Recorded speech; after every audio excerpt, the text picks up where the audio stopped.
அனைவருக்கும் வணக்கம். என் பேர் யோகஸ்ரீ கோமதிமா. நான் ஈரோட்டில் புவி வானவல் ஜோதிட ஆராய்ச்சி மையம் வச்சுருக்கேன். இப்போ பார்த்தீங்க அப்படின்னா மாந்தி பகவானை பற்றி இந்த பதிவில் பார்த்துட்ருக்கோம். அதில் லக்னத்தில் இருந்து 4ஆம் இடத்துல மாந்தி பகவான் இருந்தால் எந்த மாதிரியெல்லாம் பிரச்சனைகளை கொடுப்பாரு அப்படிங்கிறத பற்றி தான் பார்க்க போகிறோம். மாந்தினாலே பொதுவாக என்னென்னா எல்லாருக்கும் ஒரு கேள்வி இருக்குது. இது நமக்கு நல்லதே செய்ய மாட்டாரா அப்படின்ற கேள்வி நிச்சயம் எல்லாருக்கும் இருக்குது.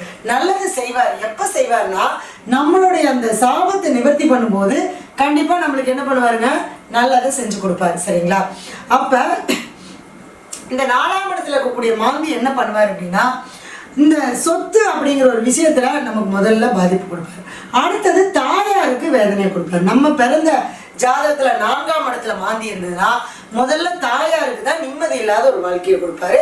நிம்மதி அப்படிங்கிறது அவங்கள இல்லாத மாதிரியான ஒரு சுச்சுவேஷனை கொடுப்பாரு. அதே மாதிரி இல்லை தாயாருக்கு உடல் நலத்துல பாதிப்பு, ஏதோ ஒண்ணு மனநிலையில பாதிப்பு, ஏதோ ஒரு விதத்துல தாய்க்கு தான் முதல்ல வலியை கொடுப்பாரு அந்த குழந்தை பிறந்ததுக்கு அப்புறம். அதுக்கப்புறம் பாத்தீங்கன்னா இவங்களுடைய உடல் ஆரோக்கியம், சந்தோஷம், அதாவது சுகம் அப்படிங்கக்கூடிய ஒரு விஷயம் 4ஆம் பாவமா இருக்கிறதுனால அதுல எல்லாமே ஒரு பிரச்சனையை கொடுப்பாரு. அடுத்தது இவங்க சம்பாரிச்சு ஒரு வண்டி வாங்கலாம், வாகனம் வாங்கலாம்.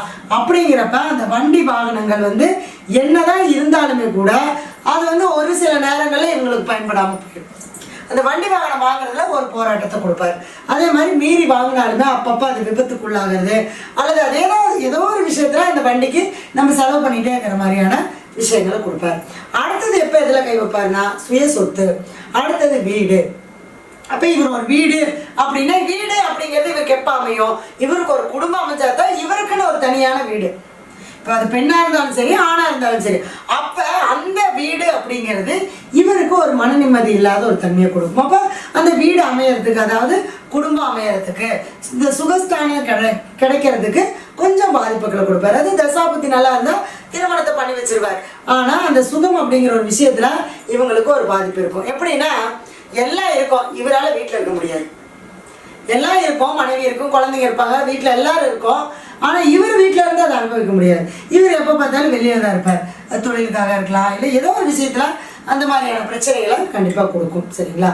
அடுத்தது பார்த்தீங்க அப்படின்னா இவர் ஒரு இடம் வாங்கி ஒரு வீட்டை கட்டுறாரு. வீடு கட்டுறதுக்குள்ள போதுமான போயிடும். அதே அந்த வீடு இடமே வாங்குறத பார்த்தீங்கன்னா ஏதோ ஒரு சாபம் உள்ள இடமா தான் நம்மளுக்கு அமையும். அதில் தான் அந்த வீட்டையும் கட்டுவார்.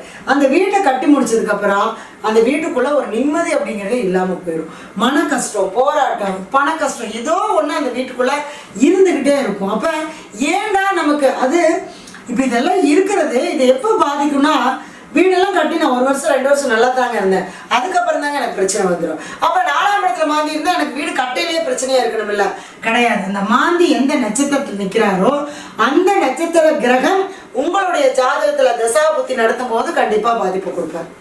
அதுதான் கான்செப்ட். எப்பவுமே இருப்பாரு, ஆனா அவர் எப்ப எந்திரிச்சு வேலை செய்வாரு, அப்பதான் வேலை செய்வாரு, அப்பதான் நம்ம கர்மாவை கொடுப்பாரு.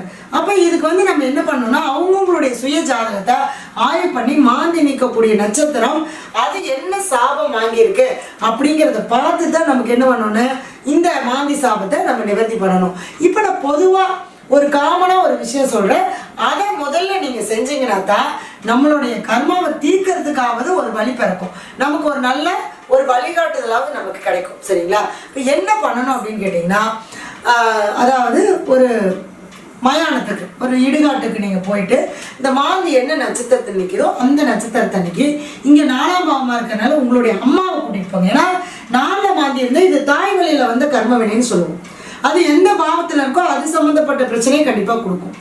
அடுத்தது அந்த 4ஆம் பாவம் எந்த வீடா வருதோ அப்போ தாயாரை கூட்டிகிட்டு போய் அவங்க கையினால ஒரு வாழையில வாங்கிட்டு போய் தேங்காய், பழம், வெத்தலை பாக்கு, ஒரு மாலை, ஒரு துணி வாங்கிட்டு போய் வச்சு படைச்சிட்டு அங்கே இருக்கக்கூடிய வெட்டியார்கிட்ட ஒரு 101 ரூபாயோ 201 ரூபாயோ காணிக்க மனசார செய்யணும். அதாவது 101 தான் கொடுக்கணுமா, ஏன் 51 கொடுக்கக்கூடாது அப்படி நீங்கள் நினைக்கவே கூடாது. உங்கள் மனசுக்கு என்ன தோணுதோ அதை ஆத்மார்த்தமாக நீங்கள் அவங்ககிட்ட கொடுத்துட்டு அதை எல்லாமே அவங்ககிட்ட எடுத்து கொடுத்துட்டு, இல்லை நீங்கள் எதுவுமே பண்ண வேண்டாம், கற்பூரம் வச்சு சாமி கும்பிட்டு இதை எடுத்துக்கப்பான்னு சொல்லிட்டு நீங்கள் பாட்டுக்கு வந்துடுங்க.